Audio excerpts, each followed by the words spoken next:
MERS virus after a third infection is discovered here in the U.S. NBC's Tom Costello's got the story from Washington this morning. Tom, good morning. Hi, Savannah. Good morning. Investigators are looking closely at anyone who may have come in contact with the two men who became ill after traveling to Saudi Arabia. And now a third man who has shown he has the antibodies for the virus after meeting one of the infected men.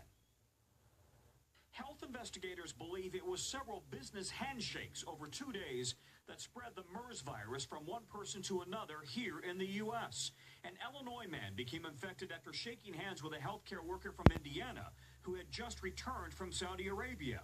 The Indiana man was later hospitalized with the first known case of the virus in the U.S. But the Illinois man's illness is not severe. We know this person has antibodies for MERS, which means he was infected. Does not mean he is infectious. So that's the fine line, and that's the difference. The man reported mild cold-like symptoms, but he's no longer sick. He's been asked to isolate himself from others for now. Still, the MERS virus is especially concerning to health experts who've watched it spread from Saudi Arabia through the Middle East and on to include 18 countries. Worldwide, 572 confirmed cases. 173 people have died, 30% of the known cases. Now it's turned up in the U.S. Right now, we know that it could be transmitted inefficiently from person to person because healthcare workers in the hospital and people in close contact with patients have been infected. At a dozen airports nationwide, health notices now warn flyers to beware of other passengers who might be sick. The most common symptoms that show up after 14 days, a fever, a cough, and severe respiratory illness that can include shortness of breath.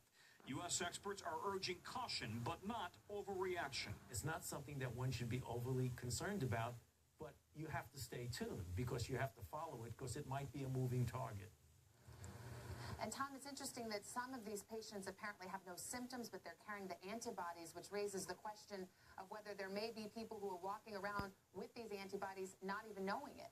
Yeah, it's a very real possibility. About 20% of the patients are asymptomatic, or the symptoms are so mild they didn't realize that they have the virus, so the number of cases may start to rise. Experts do not believe the virus is highly contagious. Most of those who have been ill have been in the Middle East, have been family members, and healthcare workers as well. All right, Tom Costello with the latest.